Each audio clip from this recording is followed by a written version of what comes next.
What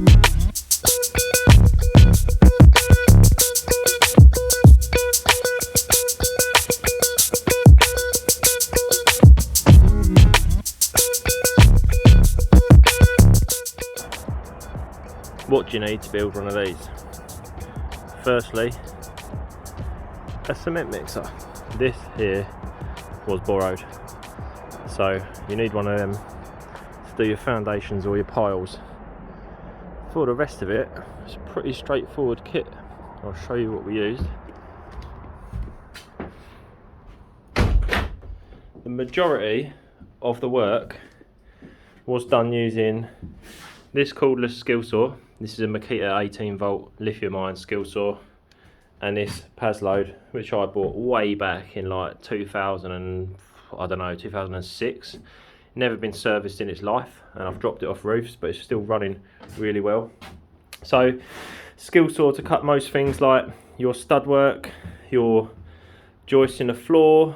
I even use it to cut the Celotex, which leads me to a second point. You want to get some kind of old crappy blade. This is the one that came with it. I've had this for a few years now, and I've put a new blade in this for timber cutting.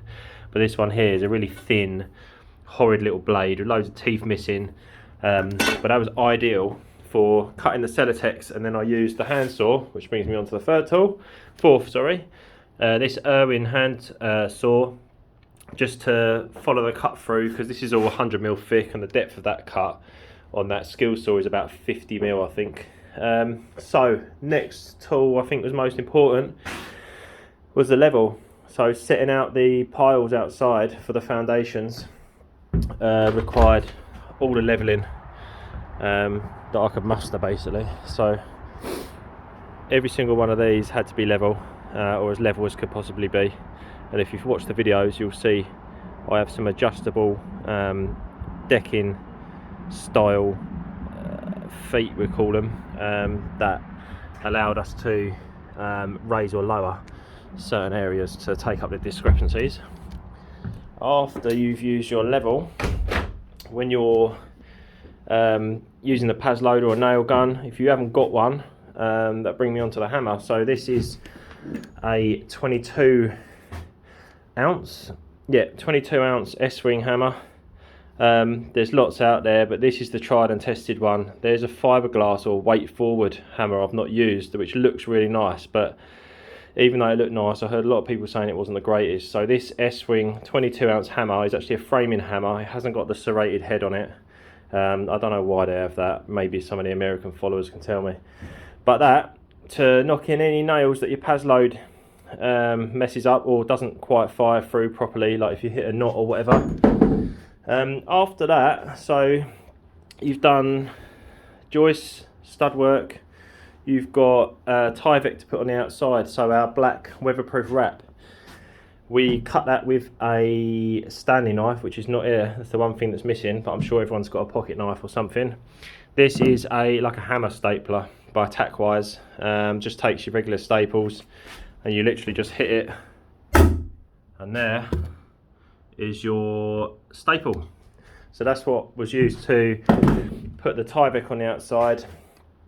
Mini level there for things like the head of this doorway, the window heads, etc. All the things that are 6 foot level is just too big to use with. Combination square, so you could use a roofing square, but the combination square is great because you've got your 45 cuts and your 90-degree cuts on there. So 45 cuts, for instance, were used on this section here for the porch, where the wall comes across at a 45-degree angle.